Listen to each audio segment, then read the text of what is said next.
I picked up my art all along in life, and a lot of it was in the Navy. I love the Navy. I couldn't get into that soon enough. So in high school, there were 3 of us that had passed the Air Force exam, and we thought we were going in the Air Force. And then Henry Sullivan and myself said, oh, do we want to become flyboys or should we get into the Navy? So we both went into Boston on our birthdays, and we had them close, and we joined the Navy. From Guadalcanal, we picked up 1,500 of the 1st Marine. I was on what they call an APA, Assault Patrol Attack ship, and we carried Marines and landing craft. That was part of the amphibians. But the 4th day, the sky was black, and it was hell. And that was the hell part of that whole mission, because the kamikazes came over, and they were just popping us off left and right, dive bombing, hitting the ships, didn't care what. And the Mercy, that was another one they got, big white hospital ship, first to go. And so we were very busy. And here I am in a little 75-foot M-boat floating around while they're doing all of this, trying to shoot them with my 20-millimeter machine gun. I don't know how many we got or if I got any at all, but we were busy. I had 2 loves, art and music. And music, before I left, I had a band that I had started in high school, because we didn't have a band for a lot of associates, so I started a band. And from 1942, I kept the band going until 1951.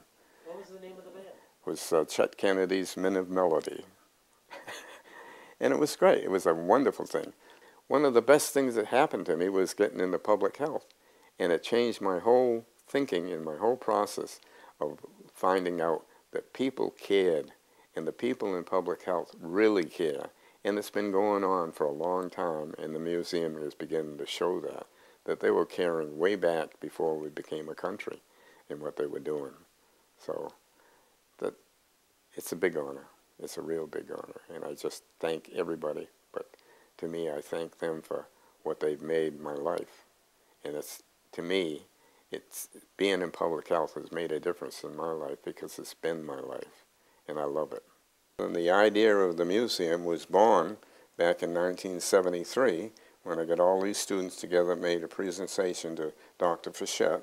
And Dr. Fischette at that time loved the idea, but he says it's too far away, and he was right.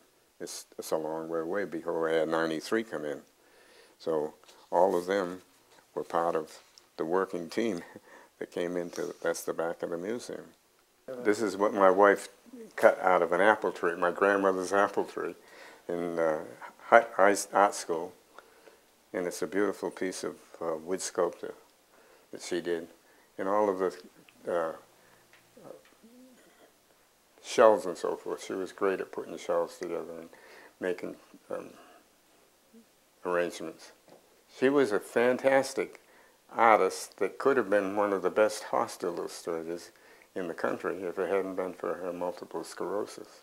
The best thing that ever happened to me was marrying Barbara, and that made my life. It really was my life. And we had a lot of good years together. And some of the songs that I wrote was about her. One was just this time of the year, I say, you feel springtime in my heart again, now that winter snows are through. Yes, spring's about to start again, and my love still grows for you. Springtime is love time, and though I love you all year round, in the springtime my heartbeat makes a different kind of sound. When the flowers start to bloom again, my heart beats anew. I feel springtime in my heart again, dear, and my heart beats just for you. That was for her a long time. I've written a lot of songs for her.